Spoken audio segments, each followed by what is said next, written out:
สบายดีทุกท่านที่เข้ามาติดตามรับชมคลิปนี้จะมาอัดคลิปเกี่ยวกับการเคลียร์ทุงก้อนเสื้อเพราะว่าคลิปนี้จะมามันจะมีสิ่ง วิธี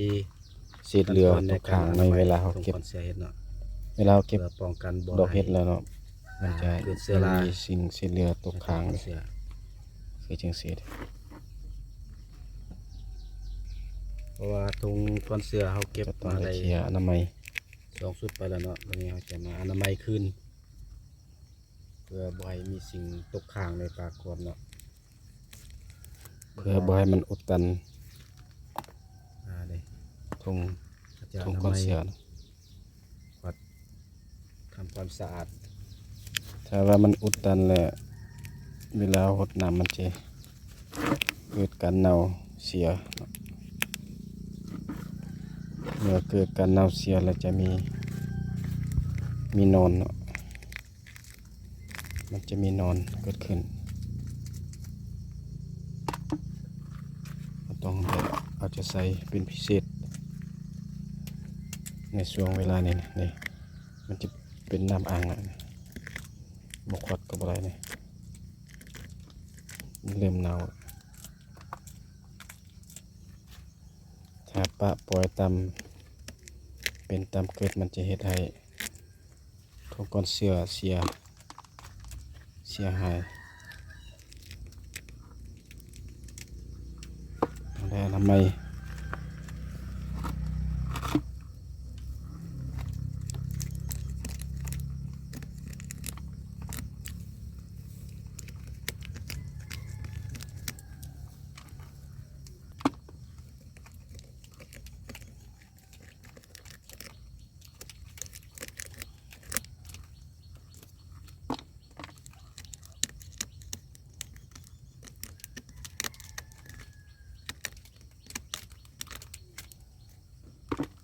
มัน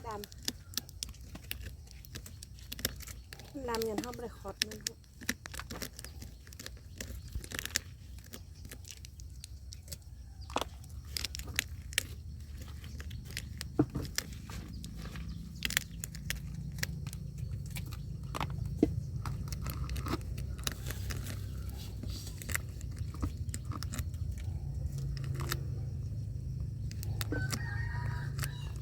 ก็ดีคอร์ดก็ดีเนาะ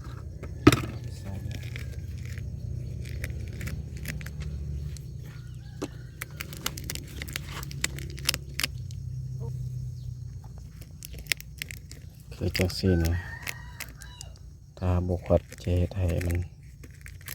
มีการเน่ามีน้ำอ่างเลย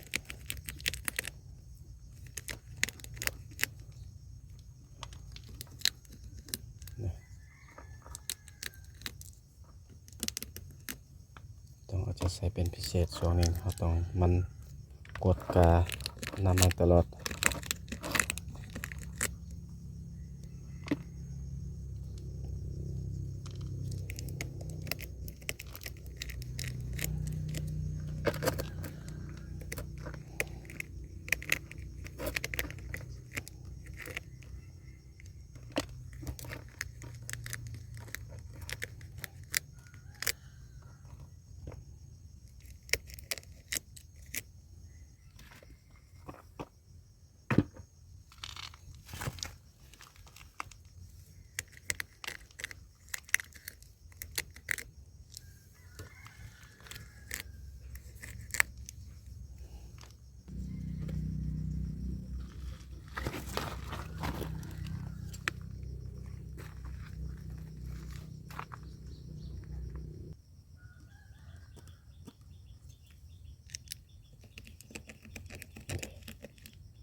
ทุกครั้งที่เราจะเอาบ่วงควัดเนาะเราต้องทำการฆ่าเชื้อโดยน้ำเหล้ากระสิบ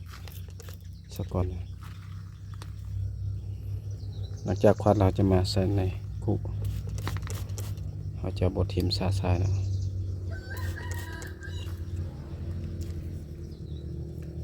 ใส่คูแล้วเอาไปทิ่มเมียน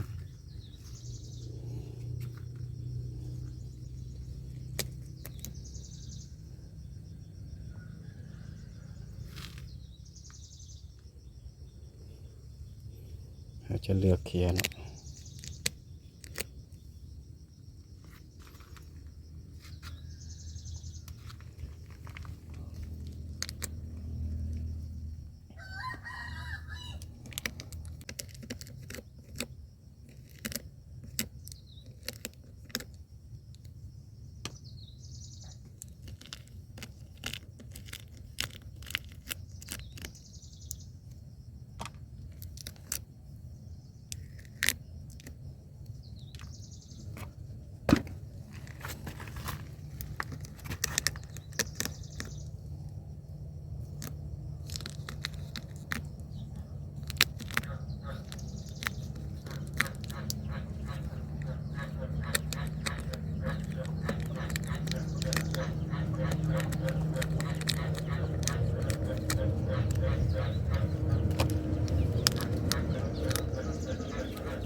เอาล่ะทุกคนที่เข้ามาติดตามรับชมคลิปนี้คิดว่า